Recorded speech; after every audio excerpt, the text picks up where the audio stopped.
Hello and welcome to the Bear Pit TV. This is my first 11 for this Saturday's 5:30 kickoff versus Arsenal at home.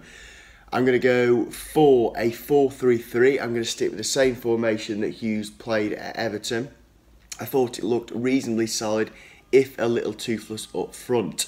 So I'm going to go with Butland in net. Obviously, that one is an absolute given. Centre backs, I'm going to go with Shaw, Cross and Zuma. I know we've got Indy now, but I thought they played well enough to retain their positions, and I want to give this formation one last try. At fullbacks, I'm going to go for Eric Peters, and it's really difficult because Juve isn't an actual right back. I know that, but nobody seems to trust Glenn Johnson.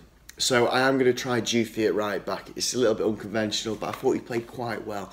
But I don't think he's cutting enough to be up front, so I'm going to give him that opportunity as a fullback.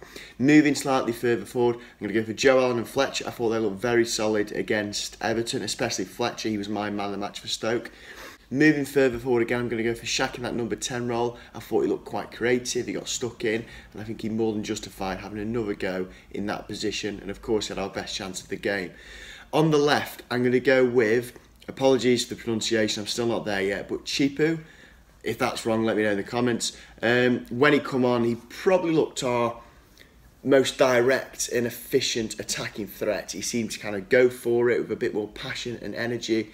And I think he should be given a go. I really, really do. And he looks like he's quite a tough physical player, which is, I think that's what we'll need against Arsenal, to rough them up a little bit.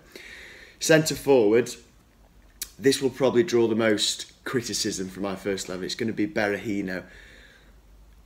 I feel that if he doesn't do it again against Arsenal, it's time to change the formation, because I still feel we must persist with him.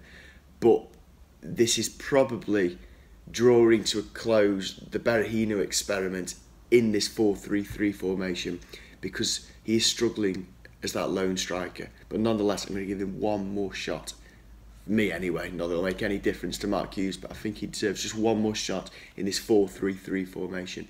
Then last but not least, on the right of the front three, I'm going to go with Sobey.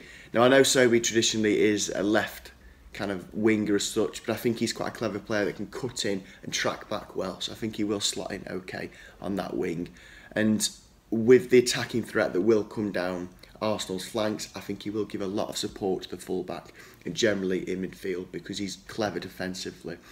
Obviously I've dropped Bojan. I felt that he was a little bit anonymous against Everton. Some people have disagreed. They thought he was quite neat and tidy on the ball and did his job okay. I think he's not suited to the wing at all, and I think Shaq deserves to stay in that number 10 role, and as such, the person that's going to be the casualty will be Bojan in this case. So, to recap, Butland in net, Shaw, Cross and Zuma at the back, left back Eric Peters, right back Juve, further forward I'm going to go for Fletcher and Joe Allen, then Shaq in that number 10 position. On the left wing, front three, I'm going to go for Chipu. Again, apologies about the pronunciation, I know that's probably wrong. Up front, in that front three, is Berahino, and on the right, Sobey. Let me know what you reckon to my first 11. Is it right? Is it wrong? Would you have found space for Bojan? Do you think he deserves another go? Am I being a little bit harsh? And of course, we'll see you on Saturday at 5:30 when Stoke City beat Arsenal 2-1.